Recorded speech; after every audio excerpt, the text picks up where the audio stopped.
The Lord be with you. And with your spirit. A reading from the Holy Gospel according to Matthew. Glory to you, O Lord.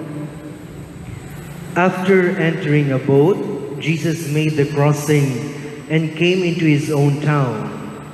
And there people brought to him a paralytic lying on a stretcher.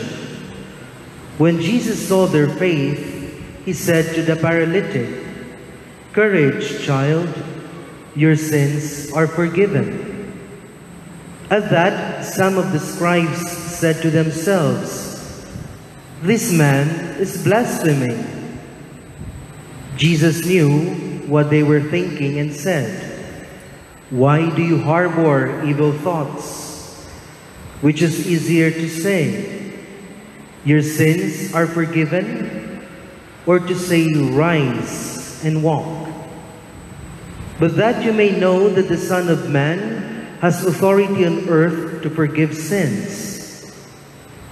He then said to the paralytic, "Rise, pick up your stretcher, and go home." He rose and went home.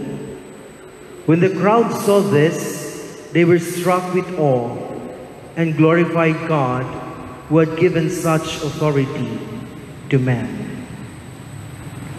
Brothers and sisters, the living gospel of the Lord. Praise to you, Lord Jesus Christ. Isang mapagpalang hapon po sa ating lahat. Mga kapatid, itong mga nagdaang araw, narinig natin ang mga pagbasa patungkol sa kagalingan.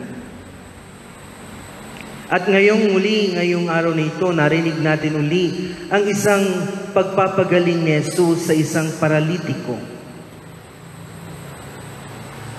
Sa buhay natin, marami tayong mga karamdaman. Sa buhay natin, maraming pagkakataon na tayo ay nagkakasakit. Pisikal, emosyonal, spiritual, mental, at pinansyal. At itong mga karamdaman na ito, minsan, nagdudulot ito sa atin ng mga sakit na malubha. Diabetes, cancer, hypertension, stroke, at marami pang iba. Nariyan din yung karamdaman natin sa pangkalooban. Hindi tayo makatulog. Hindi tayo mapakali. Nababalisa tayo. Maraming pagkatakot sa buhay. Kung titingnan natin mga kapatid, ang ating mga karamdaman na pisikal, ito ay dahil yung kalooban natin, yung nasa loob natin, yun ang merong karamdaman. Kaya nga pag tayo ay nagagamot, ang ginagamot muna natin yung sa loob, the internal. Kung lagi kang nahihilo, mataas ang iyong BP, kailangan pababain mo ang BP mo. At nasaan yan? Nasa kalooban, nasa loob natin. The physical aspect of our life.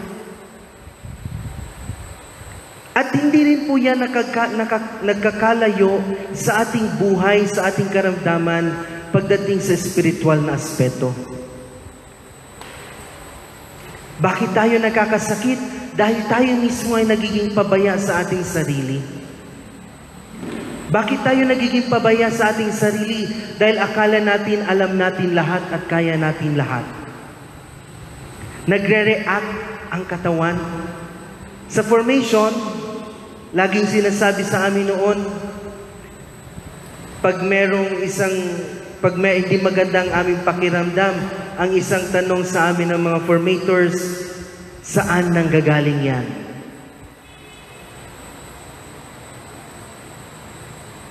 Mga kapatid, healing starts within, sa loob natin.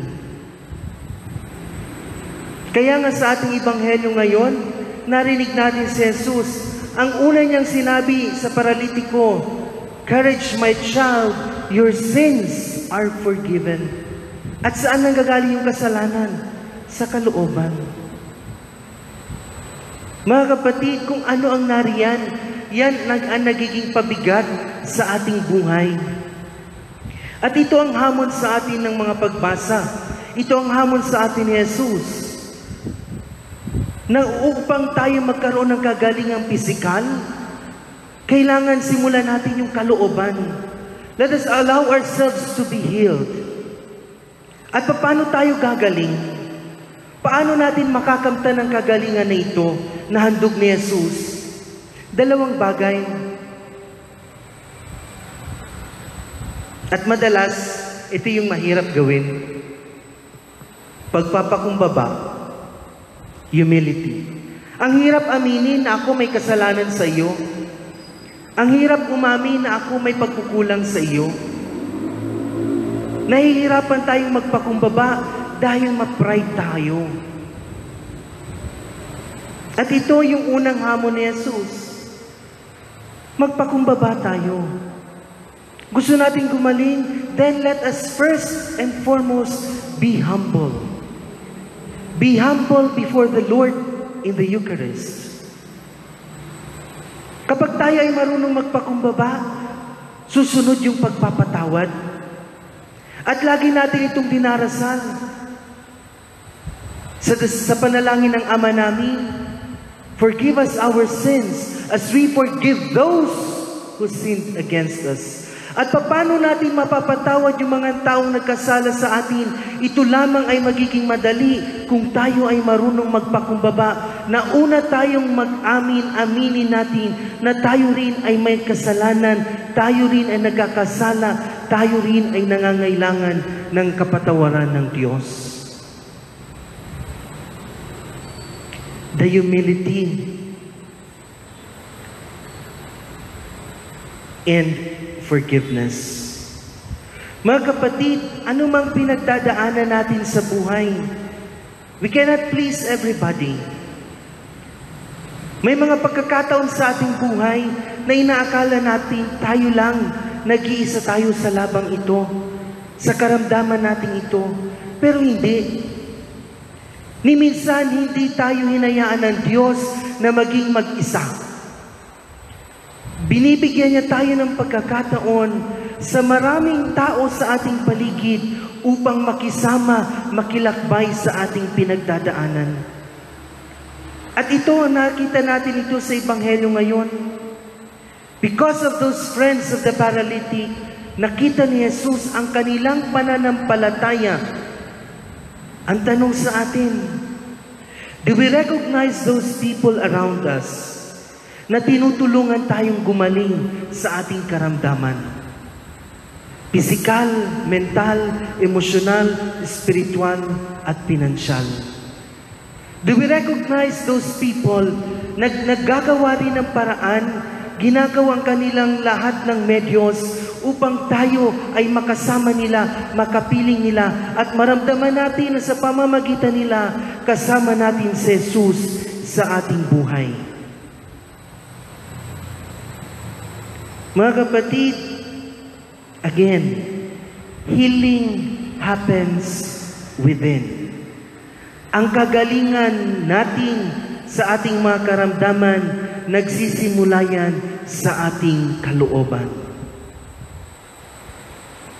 Kaya nga ang hamon sa atin, magtuto tayong magpakumbaba. Tanggalin natin yung pride. Nabanggit ko na po ito sa inyo, tandaan natin, ang pride ay isang uri ng sabon. Diba? Isang uri ng sabon. At ginagamit natin ang sabon na yan sa paglalaba, sa pagtanggal ng maduduming mantsa. Ganon din sa buhay natin. Kung hindi natin ilalabhan ang ating sarili sa pride na yan, mananatili ang mantsa ng kasalanan. Ang mantsa ng hindi marunong magpatawad. ang mantsa ng pagiging makasarili, ang mantsa ng kasalanan. Hayaan natin na sa ang Eukaristiyang handog ni Kristo, ito ang buhay na walang hanggan. Ito ang kagalingan sa bawat isa. Hayaan natin ang puso natin malinisan ng anumang kasalanan, malinisan ng anumang mantsa sa ating buhay, anumang sakit, anumang karamdaman, tanggalin ito ni Jesus sa Eukaristiya. At hayaan natin na ang puso natin ay mapuspos ng pagmamahal ng Diyos. Pagmamahal na walang katapusan. Pagmamahal na walang hanggan. Upang ang bawat isa sa atin ay matutong dalhin ang ating mga kama, ang ating mga pasanin sa buhay ng may buong pananampalataya kay Kristo. Ang handog ni Kristo sa Eukaristiya, kagalingan at kapatawaran. Sa panahon natin ngayon, hindi tayo nag-iisa sa laban ng pandemyang ito. Nariyan ang mga frontliners. Nariyan ang inang simbahan. Nariyan ang homeliners. Sila nakaisa natin sa paglalakbay sa pandemyang ito. Dahil katulad ng Ebanghelyong narinig natin, sila ang nagdadala sa ating mga paralitiko palapit sa buhay na kagalingan, buhay na handog ng Diyos. At ito ang ating panalangin, na huwag tayong matakot. Anumang laban mo, laban ng bawat isa. Huwag tayong matakot, huwag tayong mangamba, dahil alam natin na si Kristo nakabayubay sa krus, na nasa Eukaristiya, patuloy na inahandog ang kanyang buhay para sa ating lahat. Sana may pagpatuloy natin ang misyon, na tayong nakakaramdam ng kagalingan, tayo rin ang magdadala sa ating kapwa patungo kay Jesus sa Eukaristiya. Ito ang ating panalangin. Two things: pagpapakumbaba at pagpapatawad. In the name of the Father, and of the Son, and of the Holy Spirit. Amen.